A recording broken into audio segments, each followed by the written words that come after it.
దేవుడు తన కుమారుని పంపెను. ఇప్పుడు మిమ్మల్ని మాట అడుగుతాను, ఆయన పుట్టాడా పంపబడ్డాడా? ఇప్పుడు చెప్పండి. 2000 సంవత్సరాల క్రిందట నా దేవుడు పుట్టాడు అనడం కంటే, కాలము పరిపూర్ణమైనప్పుడు దేవుడు తన కుమారుని భూమి మీదకే పంపాడు. స్తోత్రం చెప్పండి ఒకసారి. ఆయనట పంపబడిన వాడు. ఈ రాత్రి నా అంశభాగం అదే. ఎవరయ్యా నా దేవుడు అంటే పుట్టినోడు కాదు, పుట్టిన తర్వాత.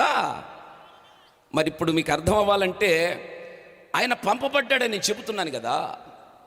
మరి ఆయన పంపబడ్డాడు అంటే పుట్టాడని తెలియాలిగా. పుడితేనే కదా పంపబడతాడు. యేసు ప్రభు ఆకాశం నుంచి సడన్గా ఊడిపడినోడు కాదు కదా. ఆయన సర్వసామాన్యుడు కాదు కదా. ఇలాగ ఆలోచిద్దాం. ఆయన పుట్టాడు అనేది నిజం, పంపబడ్డాడు అనేది కూడా నిజం. మరి పుట్టాడంటే ఎప్పుడు పుట్టాడు తెలియాలిగా. ఎప్పుడు పుట్టాడో తెలియాలంటే డిసెంబర్ 25 దగ్గరికి వెళ్ళాలా? పోనీ జనవరి 1కి వెళ్ళాలా? ఆయన ఎప్పుడు పుట్టాడు? According the Bible. బైబిల్ ప్రతిదీ ఆధారం చూపిస్తుంది.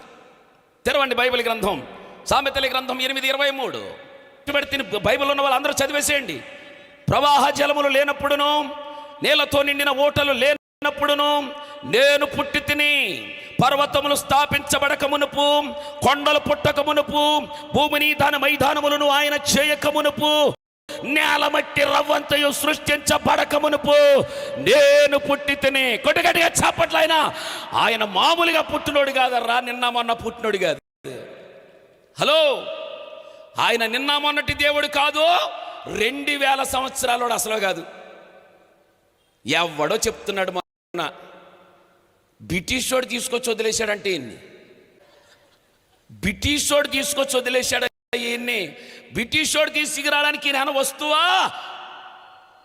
బ్రిటిష్ వాడు దేవుడా? లోకానికి ఇంకా నా యేసయ్య అర్థం కాల. ప్రపంచమంతా క్రిస్మస్ జరుపుతుంది అంటే ఇంకా అర్థం కాల. నిన్న మొన్నటి దేవుడు కాదు, 2000 సంవత్సరాల కిందట దేవుడు కాదు. ఈయన పుట్టినోడు కాదు. ఆయన పుట్టేసరికట జల ప్రవాహాలు లేవు, నీళ్లతో నిండిన ఓటలు లేవు, పర్వతాలు లేవు, కొండలు లేవు, భూమిని దాని మైదానాలు లేవు, నేల మట్టి రవ్వంతా కూడా లేనప్పుడే నా యేసయ్య పుట్టిన దేవుడు. గట్టిగా చప్పలు కొట్టు. ఎప్పుడు పుట్టినోడు కాదు. ఎస్, దేవుడు సృష్టికి ఆరంభమునకు ముందే. ఆమేనండి. హల్లెలూయా. లోకమా, నీకు అర్థం కాదేంటో తెలుసా? యేసయ్య 2000 సంవత్సరాల కిందట పుట్టినవాడు కాదు. భూమి లేనప్పుడే, సృష్టి లేనప్పుడే, పర్వతాలు లేనప్పుడే, నీళ్లు లేనప్పుడే, ఇదిగో భూమి మీద రవ్వంత మట్టి కూడా లేనప్పుడే పుట్టిన దేవుడు ఆయన. గట్టిగా స్తోత్రం చెప్పండి. సృష్టి ఆరంభమునకు ముందే. ఇంకో మాటలో చెప్పాలంటే ఈ సృష్టి అంతా ఆయన మూలముగానే కలిగెను. ఆయన లేకుండా ఏదియు, అదే సృష్టికి నిర్మాణకుడు ఆయన. నిన్న మొన్న పుట్టడం మనుషుడా?